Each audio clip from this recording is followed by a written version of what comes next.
अब चार सद्दा में सुहेल अफरीदी साहब ने जो पहली एंट्री दी है, ये जलसे के मैंने तमाम मनाज़र निकाल कर देखे तो मुझे आइडिया हुआ कि ये वाकई एक बहुत बड़ा जलसा था। इसकी उम्मीद नहीं की जा रही थी कि लोग इतना ज़्यादा रिस्पॉन्ड करेंगे। मैं ये सोच रहा था, जब इनिशियली मैंने इसके विजुअल देखे, कुछ डिजिटल प्लेटफॉर्म्स जो एस्टेब्लिशमेंट ने लॉन्च किए, उन्होंने इसके ऊपर काफ़ी प्रोपेगेंडा भी किया कि जनाब कुछ भी नहीं है, वहाँ पे आवाम नहीं आई। और शुरू में ऐसा दिखाई दे रहा था, लेकिन उसके बाद जब लोग निकले और लोग वहाँ पहुँचे तो इसका मतलब यह है कि लोगों की उम्मीद टूटी नहीं है, बल्कि उन्हें एक नई उम्मीद लगी है।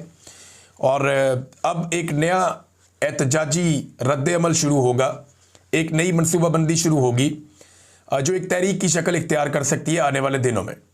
तहरीक इंसाफ का इस मरतबा जो एक हिकमत अमली होगी एहतजाज करने के लिए, या अगर इस्लामाबाद उनको जाना भी है तो वो डिफरेंट होगी और वो आपको आने वाले दिनों में पता चलेगी। वो उसके ऊपर लगातार बातचीत कर रहे हैं, तमाम ऑप्शंस पे गौर कर रहे हैं। तहरीक लब्बैक से एक गलती हुई और यही गलती पाकिस्तान तहरीक इंसाफ से भी कुछ हद तक हुई थी 26 नवंबर को। हालांकि तहरीक इंसाफ के लोगों पे गोलियां चल रही थी, इसके बावजूद उन्होंने वीडियोस बनाई, उन्होंने स्नाइपर्स दिखाए, उन्होंने दिखाया कि किस तरीके से लोगों को गोलियां लग रही हैं। उन्होंने ज़ख्मियों की और जो शहीद होने वाले लोग हैं उनकी भी वीडियोस बनाई। लेकिन जब रात को लाइट चली गई तो उसके बाद फिर वो कुछ बना नहीं पाए, कुछ दिखा नहीं पाए। और तहरीक लब्बैक का कत्लेआम जो है वो क्योंकि दिन की रोशनी में हो रहा था, फजर की नमाज के बाद लोगों ने अज़ानें दी, उसके बाद ये कत्लेआम शुरू हुआ था। अब उसमें कितने लोग मारे गए, इसमें अलग अलग किस्म की सबकी अपनी राय है। कुछ लोग तो तादाद बहुत ज़्यादा बताते हैं, जो कम बताते हैं न्यूट्रल सोर्सेज वो भी इतनी कम नहीं बताते, वो भी दर्जनों की बात करते हैं। जबकि जो हुकूमत है वो चंद लाशों से ज़्यादा कोई मानती नहीं है। हुकूमत का अपना एक मौक़िफ़ होता है, वो हमेशा चीज़ों को डाउन करने की कोशिश करते हैं, चाहे वो किसी की भी हुकूमत हो।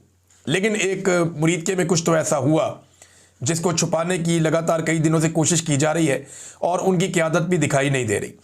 अब ये एक ख़तरे की घंटी है जो खैबर पख्तूनख्वा में बज गई है। देखिए, एक चीज़ मैं पाकिस्तान के हर पॉलिटिकल वर्कर को बताना चाहता हूँ, चाहे उसका ताल्लुक किसी भी सियासी जमात से हो। आज का जो सबसे बड़ा हथियार है वो कैमरा है। अगर आपने कैमरे में किसी फुटेज को महफूज कर लिया है तो वो इतना बड़ा हथियार है कि वो बड़े से बड़े को काबू कर लेता है, और आज नहीं तो कल वो हथियार काम आता है। अब पीटीआई के ज़ख्मी कारकुनान ने भी वीडियोस बना ली थी रात के उस पहर में, दिन के वक्त भी जब गोली चल रही थी तो उन्होंने वीडियोस बनाई थी। ये बात जिसे समझ आ गई वो आधी लड़ाई जीत जाता है। जिसे ये बात समझ आ गई कि कैमरा कितना बड़ा हथियार है, वो आधी लड़ाई जीत जाता है। टीएलपी के वहाँ से बहुत सारी वीडियोज़ आई, लेकिन बहुत सारी वीडियोज़ वो नहीं बना पाए, और अगर बनाई हैं तो वो अभी तक सामने नहीं आ रही। हो सकता है फ्यूचर में हम कुछ और चीज़ें देखें। अब सुहेल अफरीदी ने जो किया वहाँ पे चार सद्दा में, उससे खतरे की घंटी तो बजी और सुहेल अफरीदी को चलने नहीं दिया जाएगा। और मैं आपको एक चीज़ और बताऊं, आई हेट टू से दिस, यानी मुझे ये कहते हुए बड़ा अफसोस हो रहा है, बड़ी तकलीफ हो रही है, लेकिन नेक्स्ट 2 महीनों में सुहेल अफरीदी साहब को अपनी सिक्योरिटी का बहुत ख्याल रखना चाहिए और रखना पड़ेगा।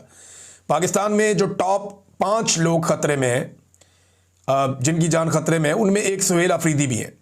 और मैं अगले 2 महीनों की अगर बात कर रहा हूं तो आप सब समझदार हैं, आप सबको आइडिया है कि अक्टूबर और नवंबर का महीना पाकिस्तान में बहुत डेडली होता है। अरशद शरीफ की शहादत अक्टूबर के महीने में हुई, इमरान खान साहब पे गोलियां नवंबर के बिल्कुल शुरू में चली, और ये वो वक्त होता है जब एक आर्मी चीफ की रिटायरमेंट आ रही होती है और नया आर्मी चीफ आने की कोशिश कर रहा होता है और पुराना आर्मी चीफ एक्सटेंशन लेने की कोशिश कर रहा होता है। इससे ज़्यादा मैं कहना कुछ नहीं चाहता क्योंकि वो इल्ज़ाम हो जाएगा, लेकिन मैं ये बता देता हूं कि सुहेल अफरीदी साहब की सिक्योरिटी का प्रॉपर बंदोबस्त आईजी खैबर पख्तूनख्वा को और उनके साथियों को करना चाहिए। आज एक कबायली जरगा भी होने जा रहा है और ये ज़िला खैबर बाड़ा में होने जा रहा है, और ये तारीख़ी अमन जरगा है। इसके अंदर कौमी मशरान, सियासी मशरान, उलमा इकराम, तलबा तंजीमें, सिविल सोसाइटी और हर मकतबा फ़िक्र से ताल्लुक़ रखने वाले सिविलियंस इस जरगे में शिरकत करेंगे।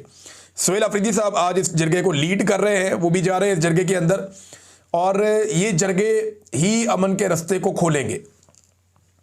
यहीं पे जो फैसले होंगे, देखिए इन जरगों में मेरे ख्याल में नफरत वाला सिलसिला ख़त्म होना चाहिए रियासत की जानिब से पहले, और फिर जो जरगे के अंदर कबायली लोग मौजूद हैं उनकी जानिब से बाद में। पहले रिस्पॉन्सिबिलिटी जो है वो रियासत की होती है, वो भी अपने अल्फाज के चुनाव में एहतियात करें, अपने इक़दामात में सबको एतमाद में लें। और दूसरी जानिब फिर जो अवाम है वो तो हमेशा से चलना चाहती है, हमेशा से पाकिस्तान को बेहतर देखना चाहती है, तो रास्ता निकल आएगा। देखिए 3 चीज़ें बहुत ज़रूरी हैं पाकिस्तान में अमन कायम करने के लिए। आज मैं आपके सामने अपना एनालिसिस रख लेता हूं और इन 3 चीज़ों से बाहर अमन नहीं आएगा। आपको अगर बलूचिस्तान में अमन लेकर आना है तो आपको 3 चीज़ें करनी पड़ेंगी। नंबर 1, सियासी हल इसका निकालना पड़ेगा। सियासी हल क्या होता है? आप मुलाकातें करें पॉलिटिकल लोगों से, आप ओनरशिप लें, सियासी लोग इसकी ओनरशिप आगे बढ़ के लें और हौसला अफजाई करें उन सियासी लोगों की जो सियासत पे आगे बैठ के बात करना चाहते हैं, चाहे वो नौजवान है चाहे वो खवातीन है, उनका डायलॉग में शामिल करें। और साथ ही इसके जो है महरूमियों का खात्मा किया जाए, ये भी सियासी हल का हिस्सा है कि लोगों के हकूक उनको दिए जाएं, सेहत, तालीम, रोजगार, मेयार ज़िंदगी, ये सियासतदानों की रिस्पॉन्सिबिलिटी है। ये सियासी हल का हिस्सा है, जो पहला हल है सियासी हल। और इसी हल के अंदर बयानिए का तोड़ है ताकत के इस्तेमाल से नहीं, दलील के इस्तेमाल से। ताकत के इस्तेमाल से आप बयानिए का मुकाबला नहीं कर सकते, आपको दलील की बुनियाद पे बयानिए का मुकाबला करना है। और वो तभी होगा जब सियासी हल निकाला जाएगा, लोगों को उनके हुकूक दिए जाएंगे, तो फिर बयानिया जो है वो टूटना शुरू हो जाएगा। वो बयानिया आएगा जो रियासत का बयानिया होगा, लेकिन दलील के साथ, ताकत के साथ नहीं। तो पहला हल इसका जो है वो सियासी हल है, सबसे पहले ये काम करना पड़ेगा। दूसरा मरहला है अमन का मौका दिया जाए, यानी आप डायलॉग का रास्ता खोलें, हथियार फेंकवाएं, जो लोग हथियार फेंकना चाहते हैं उनको हथियार फेंकने का मौका दिया जाए, मुख्तलिफ किस्म के रियासती पैकेजेस अनाउंस किए जाएं, आम माफ़ी का ऐलान भी किया जाए उन लोगों के लिए जिनको आप दे सकते हैं माफ़ी, आप उसमें जो है वो क्लासिफिकेशन कर सकते हैं, और अमन मुआहदे किए जाएं ताकि मैक्सिमम लोगों को कौमी धारे के अंदर लाया जा सके। आज कच्चे के डाकुओं के साथ ये किया जा रहा है ना सिंध में, वो इसकी बहुत प्रमोशन भी कर रहे हैं। तो आपको ये करना होगा। पहला मरला इसका सियासी हल है, सियासतदानों को आगे आना पड़ेगा। दूसरा, अमन का मौका दिया जाए और मुआहदे किए जाएं, माफ़ी का ऐलान भी किया जाए, मुख्तलिफ पैकेजेस दिए जाएं, हथियार फेंकने का मौका दिया जाए लोगों को। और तीसरा जो हल होता है इसका, वो रियासत की ताकत का इस्तेमाल होता है, यानी कानून की अमलदारी आपने यकीनी बनानी होती है। और तमाम लोगों को जिनको गिरफ्तार करें उन्हें अदालतों में पेश करें और अदालतों के ज़रिए से उनको सजाएं दिलवाएं।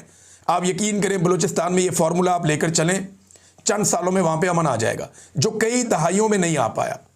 अगर आप रातों रात करना चाहते हैं तो नहीं होगा। अब पाकिस्तान में हमारी प्रॉब्लम यह है कि क्योंकि फैसले ज़्यादातर एस्टेब्लिशमेंट के वो लोग करते हैं जो मिलिट्री एस्टेब्लिशमेंट का हिस्सा है, तो वो ताकत का इस्तेमाल करते हैं सिर्फ, यानी पहली दोनों चीज़ें छोड़ देते हैं, बातचीत छोड़ देते हैं, अमन का मौका छोड़ देते हैं, सियासी हल छोड़ देते हैं, वो सीधा आते हैं ताकत के इस्तेमाल पे। तो जब भी आप ताकत का इस्तेमाल करते हैं आपका बयानिया कमज़ोर हो जाता है, आप जबरी तौर पे इंसानों को लापता करते हैं, आपका बयानिया बिल्कुल ही ख़त्म हो जाता है। फिर जो ताज़ा खून है वो उनकी तहरीक को मिलता है, जो लोग पाकिस्तान के खिलाफ या जो लोग दहशतगर्दी के रास्ते पे चल पड़ते हैं उन्हें ताज़ा खून मिलता है। तो उन्हें ताज़ा खून ना मिले उसके लिए ज़रूरी है कि रियासत सियासी हल तलाश करे और रास्ता निकाल कर दे, दीवार के साथ किसी को ना लगाए। इसके बावजूद जो लोग पाकिस्तान में दहशतगर्दी करते हैं उनके साथ सख्त तरीन कार्रवाई की जाए तो रियासत पूरी और अवाम भी साथ खड़ी हो जाएगी। कबायली इलाकों का प्रॉब्लम जो है खैबर पख्तूनख्वा का, वो मुख्तलिफ है, वो अफगानिस्तान के साथ इंटरलिंक्ड है। अब अफगानिस्तान के अंदर भी दहशतगर्दी के वाक़यात होते हैं, पाकिस्तान के अंदर भी होते हैं। दोनों ममालिक इन मसाइल से उलझ रहे हैं। अब दोनों ममालिक को यह चाहिए कि मिलकर बैठें और इसका हल तलाश करें, और दोनों ममालिक एक दूसरे को एतमाद मिले। ये एतमाद इतना ज़्यादा होना चाहिए कि पाकिस्तान अफगानिस्तान को कहे कि आपकी सरजमीन से फलां फलां जगह पे प्रॉब्लम है, वहाँ पे अफगानी अटैक करें, अफगानी फोर्सेज जो है वो वहाँ पे जाएं और जाकर वहाँ पे अमन कायम करने की कोशिश करेंगे। पाकिस्तान के अंदर जाके कोई दखलंदाजी नहीं करेगा। इसी तरह जो अफगानिस्तान के प्रॉब्लम है पाकिस्तान के अंदर, तो पाकिस्तानी फोर्सेज उन प्रॉब्लम्स को दूर करें।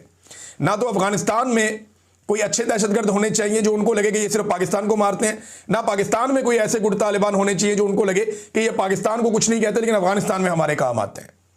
तो हमें इससे निकलना पड़ेगा, पाकिस्तान को और अफगानिस्तान को, और मकामी कबाइल को साथ मिला के, जरगे बैठा के, सबको एतमाद में लेकर फिर जब आप ताकत का इस्तेमाल करेंगे तो आप उसका असर देखिएगा 10 गुना ज़्यादा होगा।